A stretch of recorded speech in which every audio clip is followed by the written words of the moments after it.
on the ballot this year in California, and the decision by voters was decisive, despite vocal opposition from Democratic leadership here inside California's state capitol. I'm CBS News California investigative correspondent Julie Watts, and over the next half hour, we're taking a closer look at Prop 36, California's tougher on crime ballot measure. We'll look at everything from retail theft to drug treatment courts to the governor's fight to keep Prop 36 off the ballot. And the fact that I saw a poll today and so 70% of people want to support it, I was wondering what state I was living in. Now, voters went on to pass Prop 36 with the largest margin of any measure on the ballot, which highlighted a bit of a disconnect between the lawmakers inside this building and the people they represent. The official name for Prop 36 is the Homelessness, Drug Addiction, and Theft Reduction Act. 3 issues that supporters say are intertwined. And that's where we begin, at the intersection of addiction and homelessness, with Caesar's story. Great city, come to order. Department 8 is now in session. It's graduation day in Judge Larry Brown's mental health court. Ah, Caesar. How are you, my friend? I'm doing good, Judge. I love the smile. And Caesar has a lot to smile about. I was homeless. Nothing would stop me from getting high. He attended all his treatment appointments. I got a second chance in life. Promise you're going to keep doing everything you've been doing? Yes, sir, I promise. Now that Caesar's completed his program, his convictions erased. Case dismissed. Congratulations. Caesar's story I didn't know another life is a powerful example until I got arrested of the potential and I quit cold turkey. of California's treatment courts. I found the Lord. Now I'm sober. Now I see the life of a sober man. Now I see how a real man feels. Now, supporters of Prop 36 point to stories like Caesar's, arguing it will help revive drug treatment courts, forcing more people like Caesar off the streets and into treatment and services. But opponents argue there simply aren't enough treatment beds or money to fund Prop 36. So instead, they argue It's about mass incarceration. It's about bringing it back to 1980s mindset where it's possession of drugs and you end up in state prison at the cost of $100,000+ per taxpayer. Now, to understand the debate, you have to go back 10 years to when voters passed a different ballot measure, Prop 47. It made hard drug possession and low-level theft a misdemeanor instead of a felony. And it did help to significantly reduce California's prison population. But court data shows it also had some unintended consequences. It eviscerated drug court participation. We saw homelessness skyrocket and overdose deaths have gone up over 200%. San Jose Mayor Matt Mahan and Sacramento County DA Tin Ho were among several high-profile elected Democrats who went against Newsom and Democratic leaders to support the new treatment-mandated felonies for hard drug possession under Prop 36. They say when California slashed sentences for drug possession, it also slashed the incentive for people to choose court-supervised treatment instead of jail time. And when you're caught in the throes of addiction to substances like fentanyl and meth, that is an easier path. There was no longer accountability. If you get arrested, cited and released for possession of drugs, it's a misdemeanor. And when the judge tells you, oh, these are misdemeanor cases, you can do 2 or 3 days in jail, or you can go through a treatment program that's going to be a year long. What are you going to take? While there's no reliable statewide drug court data, CBS News California analyzed county data from across the state, and we found a consistent drop in drug court participation after California reduced sentencing. For instance, Sacramento County saw an 80% drop in drug court participation, and it dropped so low in Santa Clara County, they stopped tracking and merged drug court with mental health court. The goal is not to send people to jail, but some people need to be taken out of an environment that they're trapped in. Under Prop 36, the first 2 convictions for drug possession are still misdemeanors, but the third is now a treatment-mandated felony, meaning if someone completes treatment, the charge is dismissed. On the 4th conviction, a judge could issue a maximum 3-year sentence, but only if someone is not eligible for treatment. It's pragmatic. It focuses on repeat offenders. It's about mass treatment, not mass incarceration. Research cited by the California court system suggests drug courts do lead to fewer rearrests and lower costs. I would ask those that support it, particularly mayors, where are the treatment slots? Where are the beds? Now, opponents like the governor say there simply aren't enough treatment beds. Saying you can do treatment as your punishment and treatment actually being available for that are 2 very different things. Christine Soto de Berry, a former San Francisco prosecutor, helped draft the opposition to Prop 36. And no county in the state has enough treatment to deal with the people that are struggling with addiction issues. None, not one. Even supporters of Prop 36 acknowledge there is a treatment shortage. They hope the initiative will force the state to prioritize increasing treatment options.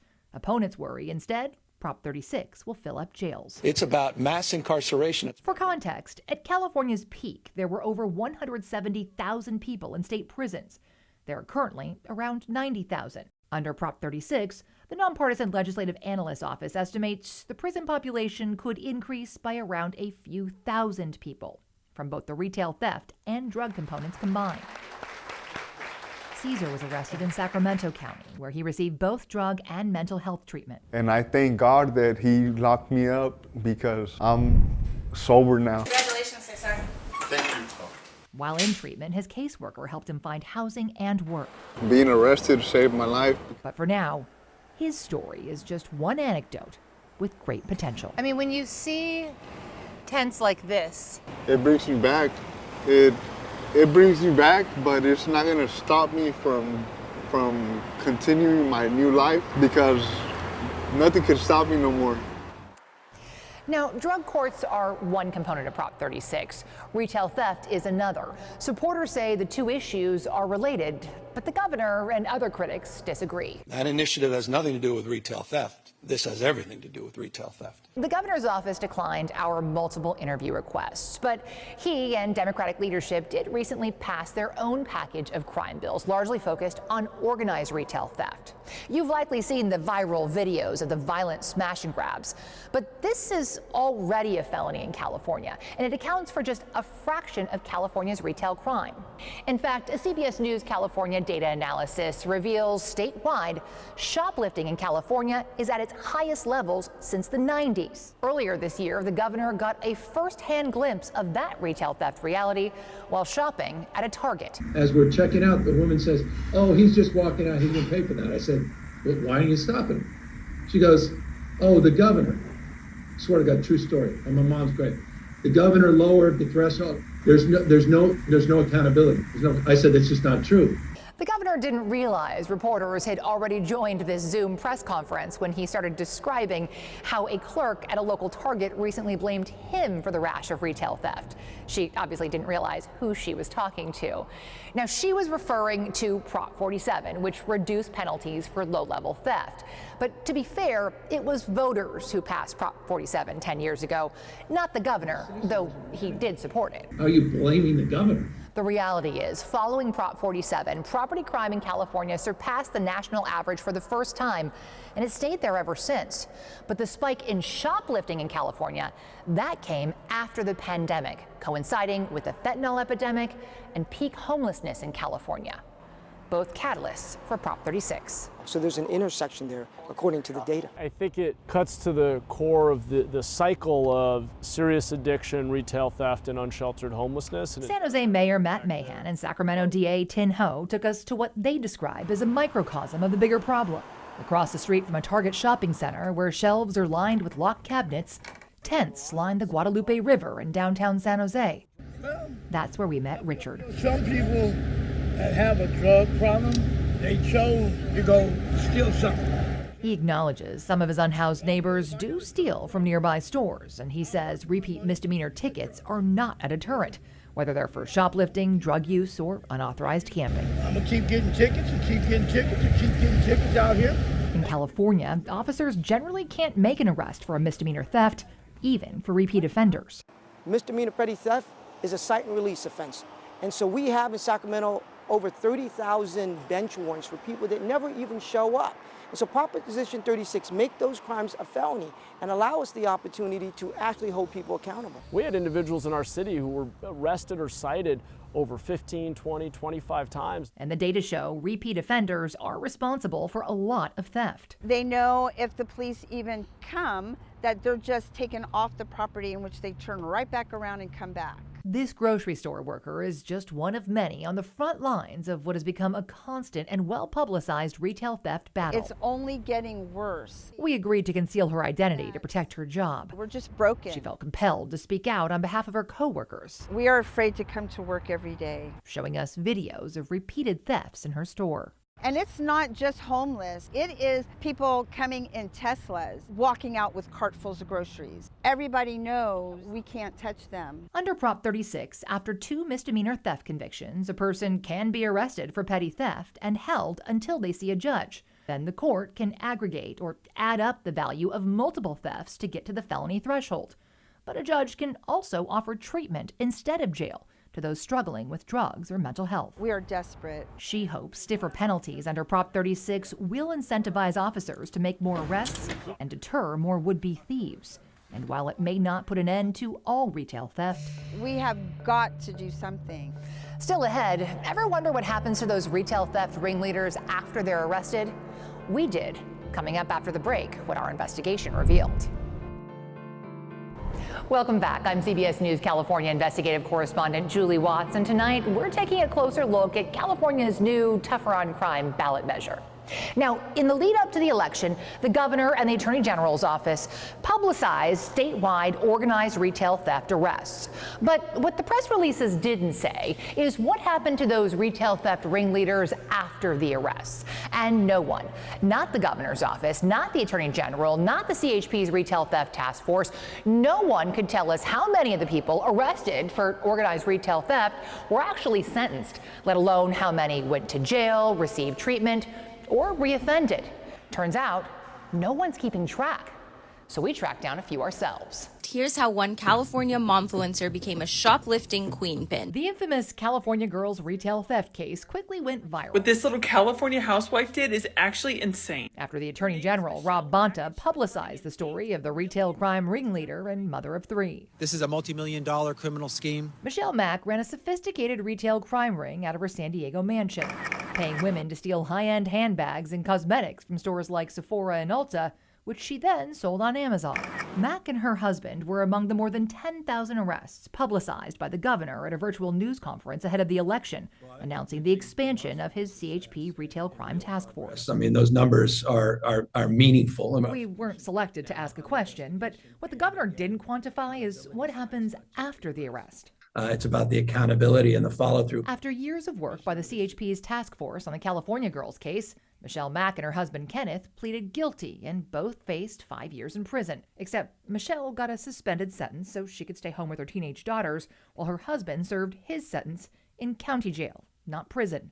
Jail records indicate he only served 6 months of that 5-year sentence, and there's still no record of Michelle serving any time. They come out with this big press release, they announce all these arrests, and then poof, you don't know what happens. And in a lot of these cases, when you actually spend the time, you realize that they serve very little time. Former Sacramento County District Attorney Anne-Marie Schubert has been critical of the state's attempt to crack down on retail crime. These thieves are smart. They know what they're doing. They know they can get away with it. She points to the Attorney General's prosecution of people like Lawrence Fountain, the ringleader in a string of violent robberies threatening Target and Walmart employees. He had 2 prior violent felony convictions and other cases pending when Attorney General Bonta charged him with 29 felony counts and then dismissed all but one of those charges. Fountain got a 6-year prison sentence. It's not clear how much of that he'll actually serve. I give credit to CHP for the work that they're doing, but if we're going to spend these resources, arresting people, you have to follow through with the prosecution. The Attorney General declined multiple interview requests, but in a statement, a spokesperson said prosecutors have an ethical duty to seek justice with integrity, coupled with balanced judgment. You have to hold them accountable, because if not, then guess what? Crime does pay. And when we tried to find out what happened to the more than 1,000 people arrested this year by the CHP's retail theft task force, it's a complicated question. Captain Jonathan Starica, a CHP Special Operations Commander, explains after the retail task force officers make an arrest, they hand the case off to prosecutors. And if there's a conviction, the case is then tracked by the state prison system, county jails, or probation. So centralizing that information would be a challenge. And CHP couldn't give us enough information to track down the status of each of those cases ourselves. How do we know if it's worth our money and your time to be arresting 1,000 people if we don't know what happened to them? Well, I think we could say that really with any crime. Do you feel that there's a success rate when we arrest this many individuals, or was it better when we didn't? The agency did give us statistics, which revealed the majority of the publicized arrests were so-called cite and release, meaning people basically got a ticket and a notice to appear. When they're given a ticket, 50 to 75% of them never even show up. Schubert points to Sacramento County, which currently has 30,000 bench warrants for misdemeanor cite and release cases. That tells you 30,000 people have never come to court. If you took that number and expanded it statewide, we're probably talking hundreds of thousands. So what we can't see and what we can't measure is how much did we prevent by making that arrest. The California mom is the alleged ringleader. In the California girl's case, Michelle Mack was arrested and convicted, and the judge ordered she pay restitution and stay away from Ulta and Sephora stores. But we still don't know how much of her 5-year sentence this so-called ringleader will actually serve. When we come back, how fentanyl became a focal point in the Prop 36 fight when 2 grieving parents say powerful politicians use their daughter's memory as a political pawn. Welcome back. I'm CBS News California investigative correspondent Julie Watts, and tonight we're taking a closer look at the tougher on crime ballot measure that California voters overwhelmingly passed. Now, while retail theft and drug courts are both key components of Prop 36, it was a warning for fentanyl dealers known as Alexandra's Law that revealed how things really work here in California's capital. Tonight, we're giving you a closer look through the eyes of 2 grieving parents who say California lawmakers played politics with their daughter's memory. I miss those days. Just the girls always being here and laughing and just having fun. And it's been 5 years since Christine Capilouto found her 20-year-old daughter slumped over sideways, still sitting on the floor in front of her mirror where she'd been taking off her makeup the night before. You know, this friend just got married. Alexandra was home from college for a visit. You know, they're all growing up without her. She was having trouble sleeping and made the fatal decision to buy a prescription pain pill on Snapchat.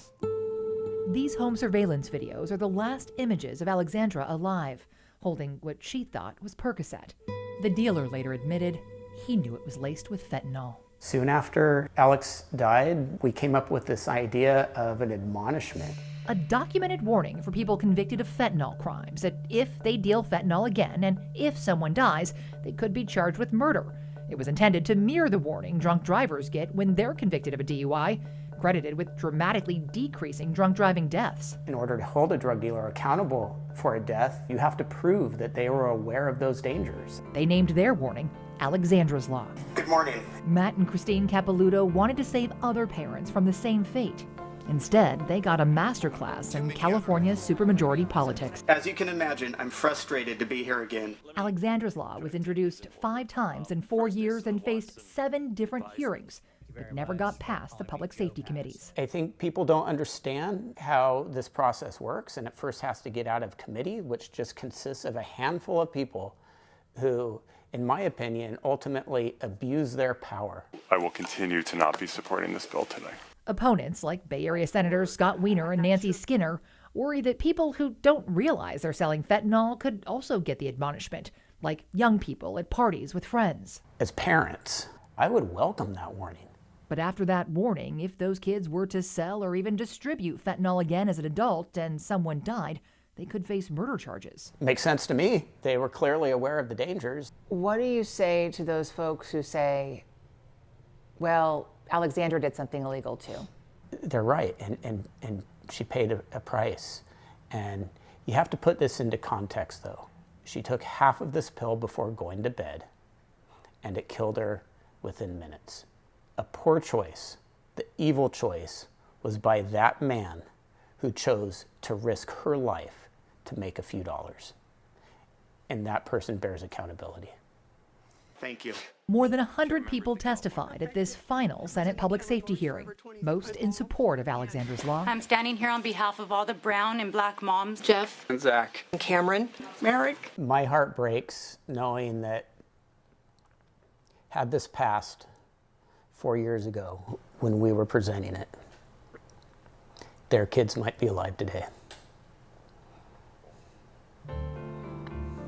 In a show of bipartisan support, 22 senators, both Republican and Democrat, signed on as co-authors, along with dozens more from the Assembly. If we could have got it to the floor for a vote, it would have passed. But first, it had to get through these 4 senators on a committee that killed Alexandra's Law before.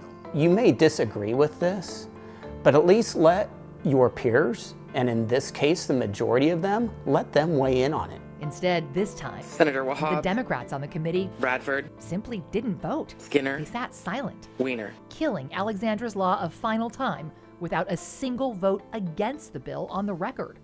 Senator Aisha Wahab, the committee chair, wasn't even there.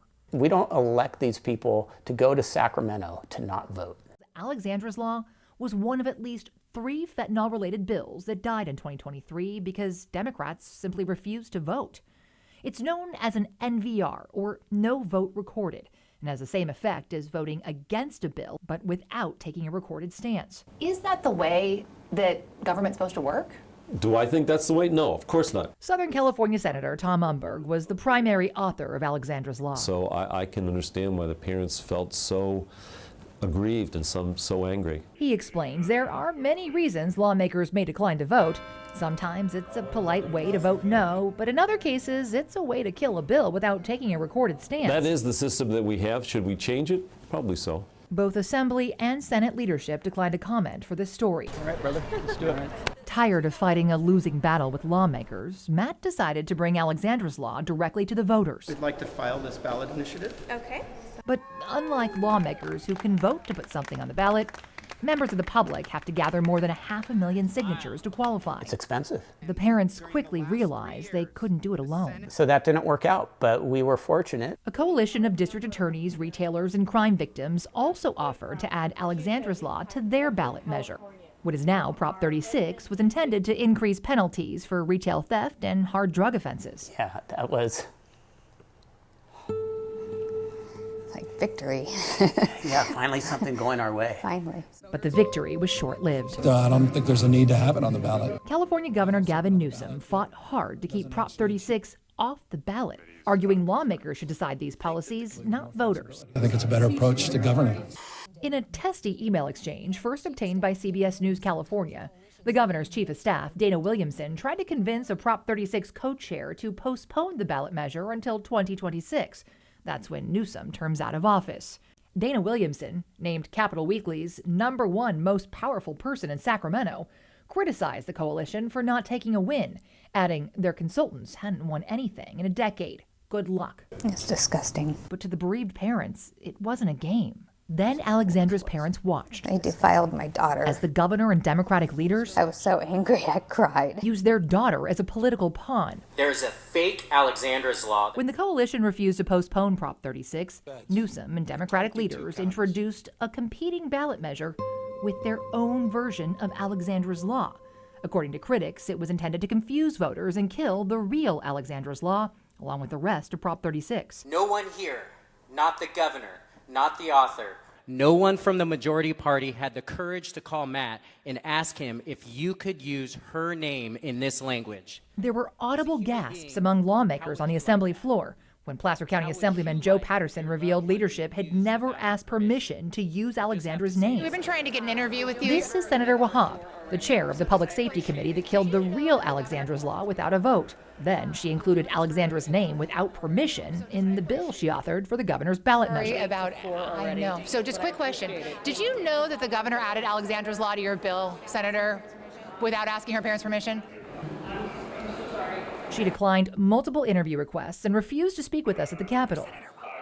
And when the sergeant passed her our note on the Senate floor, which is how reporters can request interviews during floor session, she handed it back and then added her name to a short list of senators who refused to take cards on the floor. You know, what I've been able to see firsthand is just how there's an abuse of power. Alexandra's parents believe the decision to play politics with their daughter's memory. My name is Dana Williamson. I'm Governor Newsom's chief of staff. Came from the very top. I just called to apologize that we didn't reach out to you about the Alexandra's law.